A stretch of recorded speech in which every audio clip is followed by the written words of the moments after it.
बच्चों, welcome to Ritu ma'am's online class. बच्चों, आज हम आपकी कक्षा 5वीं की परिवेश अध्ययन की पाठ्यपुस्तक झरोखा के पाठ 1 मेरी सुनो अपनी कहो को पढ़ेंगे और उसमें दिए हुए प्रश्नों के उत्तर भी करेंगे। तो बच्चों देखो, सबसे पहले यहाँ देखते हैं। देखो, 3 बच्चे हैं और ये क्या बातें कर रहे हैं? ये आपस में कुछ बातें कर रहे हैं। चलो पढ़ते हैं कि ये सब क्या बातें कर रहे हैं, क्या कहते हैं ये सब। अब देखो, यह है सतनाम, यह कंचन और यह पीटर। सतनाम क्या कह रहा है? सतनाम कह रहा है कि मेरे पापा एक फैक्ट्री में काम करते थे, वह फैक्ट्री बंद हो गई है, अब हम अपने गांव में रहेंगे। और कंचन क्या कहती है? कंचन कहती है सड़क को चौड़ा करने के लिए हमारी झुग्गियों को हटा दिया गया है, अब हमें रहने के लिए नई जगह तलाश करनी पड़ेगी। और देखो पीटर क्या कहता है? पीटर कह रहा है कि मेरे पापा काम के सिलसिले में दूसरे देश गए हैं, अब मैं और मेरी मम्मी नानी के घर रहते हैं। तो बच्चों, क्या आपने इन तीनों की बातों में कुछ नोट किया? बोलो। अच्छा, ये बताओ कि इन तीनों की बातों में कॉमन क्या है? देखो, इन तीनों की बातों में क्या कॉमन है कि तीनों को क्या करना पड़ेगा? अपनी जगह बदलनी पड़ेगी, एक जगह से दूसरी जगह जाना पड़ेगा। देखो, सतनाम को गांव में जाकर रहना पड़ेगा, और कंचन को दूसरी जगह तलाश करनी पड़ेगी रहने के लिए, और पीटर को नानी के घर रहना पड़ेगा, है ना? तो इन तीनों को ही अपनी परिचित जगह को छोड़कर, जहां पर वे काफी समय से रह रहे थे, उसे छोड़कर किसी दूसरी जगह पर जाना पड़ेगा। अच्छा, ये बताओ, क्या कंचन, सतनाम और पीटर की तरह कभी तुम्हारे परिवार को या किसी परिचित को भी अपना घर छोड़कर दूसरे स्थान पर जाना पड़ा है? तो कुछ बच्चों के जवाब हाँ में होंगे और कुछ के नहीं में होंगे, है ना? कुछ बच्चे सतनाम, कंचन, पीटर की तरह किसी न किसी कारण से अपनी पुरानी जगह को छोड़कर किसी दूसरी नई जगह पर रहते होंगे, या फिर किसी के परिचित को अपना घर छोड़कर दूसरी जगह पर जाकर रहना पड़ रहा होगा, है ना? तो बच्चों, अगर आपको रहना पड़ जाए तो क्या आपको अच्छा लगेगा? अच्छा नहीं लगेगा।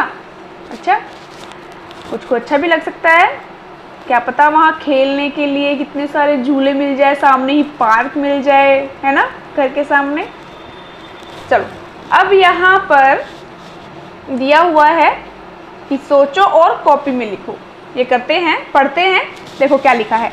क्या कंचन, सतनाम और पीटर की तरह कभी तुम्हारे परिवार को या किसी परिचित को भी अपना घर छोड़कर दूसरे स्थान पर जाकर रहना पड़ा है?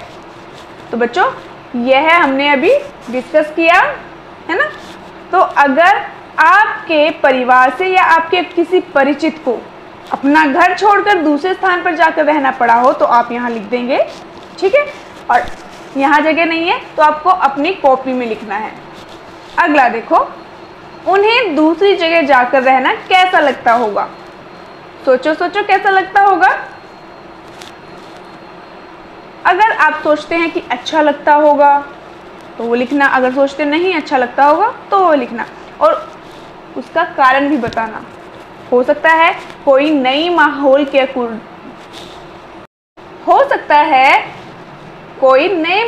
के अनुसार खुद को ना ढाल पाए, उसको वहाँ अच्छा ना लगे, उसे पुराने माहौल की आदत हो और नए माहौल में वह खुद को असहज महसूस करे, है ना? और हो सकता है किसी को नया माहौल अच्छा भी लग सकता है, ये भी हो सकता है। तो आप क्या सोचते हो कि नई जगह जाकर अच्छा लगता है या फिर अच्छा नहीं लगता? वो आपको लिखना है। देखो, अगला देखो बच्चों, नई जगह जाकर रहने में क्या अच्छा लगता है और क्या अच्छा नहीं लगता? बताओ, नई जगह जाकर क्या अच्छा लगता है? आपको तो यह अच्छा लग सकता है, जैसे भी मैंने बताया कि क्या पता नई जगह पर सामने ही, घर के सामने पार्क मिल जाए, है ना, वहाँ पे खूब सारे झूले लगे हों तो अच्छा लग सकता है।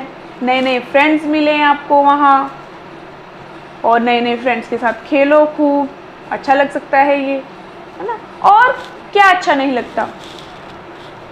तो जो पुराना माहौल है और पुराने मित्र हैं वो छूट जाते हैं। और बताओ, यह भी हो सकता है कि कुछ बच्चों को अपने परिवार के साथ अपने दादा दादी को छोड़कर, जैसे कुछ का होता है ना कि गांव से कई शहर में प्लान करते हैं, तो दादा दादी गांव में ही रहना पसंद करते हैं तो वह वहीं रह जाते हैं, और बच्चे अपने माता पिता के साथ शहर में आकर रहने लगते हैं। तो यह बच्चों को शायद अच्छा ना लगे कि उनके दादा दादी अलग रह रहे हैं, उनकी याद आती होगी, और बाकी भी जो आपके परिचित होंगे या आपके संबंधी होंगे उनकी आपको याद आती होगी। बहुत कुछ हो सकता है। तो काफ़ी कुछ हमने डिस्कस किया, आपको इसका उत्तर लिखना है, कुछ बातें अपने आप से भी जोड़नी है जो आप सोचते हैं। ठीक है बच्चों, अब अगला देखो, लोगों को किन किन कारणों से अपना घर छोड़कर दूसरे स्थानों पर जाना पड़ता है? तो क्या क्या कारण हो सकते हैं? देखो, एक तो सतनाम, कंचन और पीटर, इनके जो जो कारण हैं यह भी हो सकते हैं। क्या कि भाई जो फैक्ट्री है, फैक्ट्री बंद हो गई है, अब गांव में ही रहेंगे वापस आकर, कि कोई शहर में काम करने गया हुआ हो, किसी फैक्ट्री में काम करता हो, तो वह फैक्ट्री ही बंद हो गई तो वापस गांव में आ गए। इसका क्या कारण है? कारण हुआ इसका नौकरी। ठीक है बच्चों, रोजगार। कुछ का यह कारण हो सकता है कि कुछ को गांव में ना रोजगार मिल रहा हो तो वह शहर की ओर पलायन करता है। ठीक है, और देखो, कंचन बता रही थी ना कि झुग्गियों को हटा दिया गया और नई जगह की तलाश करनी पड़ेगी उनको, तो यह भी कारण हो सकता है इस तरीके का भी। और यह देखो कि पीटर के पापा काम के सिलसिले में दूसरे देश गए हैं तो उन्हें अपने नानी के घर रहना पड़ेगा, तो यह भी क्या कारण क्या हुआ? यह भी नौकरी ही एक कारण हुआ। और बच्चों, कुछ प्राकृतिक आपदाएं भी हो सकती हैं, जैसे किसी जगह पर किसी प्राकृतिक आपदा ने कहर ढा दिया, जैसे बाढ़ आ गई किसी जगह, भूकंप आ गया, तो वो जगह तो तहस नहस हो जाएगी ना, तो उनको उस जगह को छोड़कर दूसरी जगह जाना पड़ेगा। यह भी हो सकता है कि किसी जगह बार बार बाढ़ आती हो, जैसे बिहार है, कोसी नदी के किनारे जो जगह बसी हुई हैं, जो नगर बसे हुए हैं, तो वहाँ पर बार बार बाढ़ आती है, कुछ वहाँ से छोड़कर जाना पसंद करते हैं कि भाई बार बार बाढ़ में क्या खुद का नुकसान हो सकता है। ठीक है ना बच्चों, और क्या कारण हो सकता है? और एक कारण शिक्षा भी हो सकता है कि हो जहाँ आप रह रहे हो वहाँ पर आपको अच्छी शिक्षा उपलब्ध ना हो रही हो, आपके पेरेंट्स या तो आपको किसी और जगह पर हॉस्टल वगैरह में आपको वहाँ एडमिट करा दें और वहीं पर आप अच्छी शिक्षा प्राप्त करें। या फिर यह भी हो सकता है कि आपके पेरेंट्स आपके भाई बहनों की अच्छी शिक्षा के लिए अच्छे स्कूल में एडमिशन कराने के लिए, या ठीक है, या फिर उच्च शिक्षा के लिए, जो अगर आप किसी गांव में रहते हैं और वहाँ अवेलेबल नहीं है, या फिर किसी छोटे शहर में भी वहाँ अवेलेबल नहीं है, या फिर उच्च शिक्षा के लिए अच्छे इंस्टीट्यूट्स आपको अवेलेबल नहीं है, उपलब्ध नहीं है, तो ऐसी जगह जाकर रहना पसंद करेंगे जहाँ पर अच्छी शिक्षा उपलब्ध हो रही हो। यह भी एक कारण हो सकता है। ठीक है, देखो काफ़ी कारण हमने डिस्कस किए, कुछ और कारण आप सोचना और लिखना इसके। ठीक है बच्चों, चलो अब चलते हैं अगले पेज पर। अब देखो बच्चों, हम आ गए हैं पेज नंबर 2 पर। पेज नंबर 2 पर क्या है? देखो, अब अहमद, काजल और नंदिनी के परिवारों को अक्सर अपने रहने के स्थान बदलने पड़ते हैं। आओ उनके बारे में जानते हैं। किनके बारे में? अहमद, काजल और नंदिनी। अभी तो हमने जाना था क्या, जो सतनाम, कंचन और पीटर बातें कर रहे थे उनको। अब हम जानेंगे अहमद, काजल और नंदिनी के परिवारों के बारे में। चलो सबसे पहले अहमद की कहानी पढ़ते हैं। अहमद अपनी कहानी बता रहा है। अहमद बताता है कि मेरा नाम अहमद खान है। मेरा गांव कोसी नदी के किनारे पर है। वहाँ अक्सर बाढ़ आती रहती है। बाढ़ के कारण हमारी खेती बाड़ी को काफ़ी नुकसान होता है। इसलिए मेरे अब्बू अम्मी को काम की तलाश में दूसरी जगह जाना पड़ता है। वे ईंट भट्ठे पर काम करते हैं। उन्हें कभी किसी एक भट्ठे पर काम मिलता है तो कभी दूसरे पर। अब्बू को जिस जगह काम मिलता है हम वहीं पर झुग्गी डालकर रहते हैं। बार बार जगह बदलने के कारण मुझे स्कूल भी बदलना पड़ता है। इससे मेरी पढ़ाई का बहुत नुकसान होता है। पुराने दोस्त भी छूट जाते हैं। बरसात के दिनों में जब ईंट पथाई का काम नहीं होता तो मेरे अब्बू अम्मी मजदूरी करते हैं। मेरे बड़े अब्बू और बड़ी अम्मी मतलब दादा दादी गांव में रहते हैं। उन्हें वहीं रहना अच्छा लगता है। मुझे भी गांव में ही रहना ज़्यादा पसंद है। वहाँ मुझे नाव में घूमना और खेतों की पगडंडियों पर दौड़ना बहुत भाता है। बड़ा होकर मैं अपने गांव में रोजगार के और अवसर बढ़ाना चाहता हूँ, जिससे गांव के लोगों को काम की तलाश में अपने घर छोड़कर किसी दूसरी जगह न जाना पड़े। तो यह थी अहमद की कहानी। तो यह बताओ अहमद का गांव कहाँ बसा हुआ है, कौन सी नदी के किनारे? वेरी गुड, कोसी नदी के किनारे। यहाँ हमने पढ़ा था ना। उनके गांव में अक्सर बाढ़ आती रहती है और खेती बाड़ी का काफ़ी नुकसान हो जाता है उससे। जो कोसी नदी है बच्चों, उसको बिहार का शोक कहा जाता है। क्यों? क्योंकि अक्सर बाढ़ आती रहती है उस नदी के कारण बिहार में, तो इसलिए उसको बिहार का शोक कहा जाता है। और बिहार में ही कौन रहता है? अहमद, कोसी नदी के किनारे। अब यह बताओ कि जो अहमद है उसके अब्बू अम्मी क्या काम करते हैं? ईंट के भट्ठे पर काम करते हैं ना। और जब बरसात के दिन होते हैं, ईंट पथाई का काम नहीं हो पाता, तब वो मजदूरी करते हैं। चलो अब नीचे देखते हैं। अब बताओ, यहाँ पर 3 प्रश्न दिए हुए हैं, पढ़ते हैं। पहला प्रश्न, अगर अहमद की जगह तुम होते तो बार बार स्कूल बदलना तुम्हें कैसा लगता और क्यों? बताओ कैसा लगता? स्कूल बदलना बार बार अच्छा नहीं लगता ना? क्यों नहीं अच्छा लगता?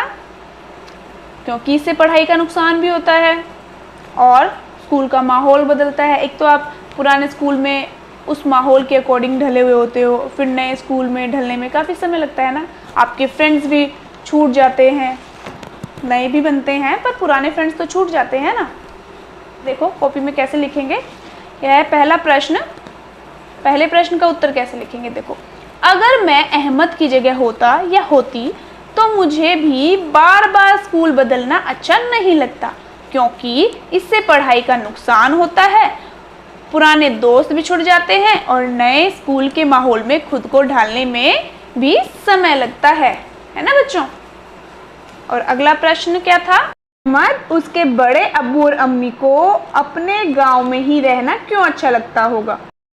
तो देखो बच्चों, अहमद उसके बड़े अब्बू और बड़ी अम्मी को अपने ही गांव में रहना इसलिए अच्छा लगता होगा क्योंकि उन्हें गांव के हरे भरे, खुले व स्वच्छ वातावरण एवं गांव के माहौल की आदत है।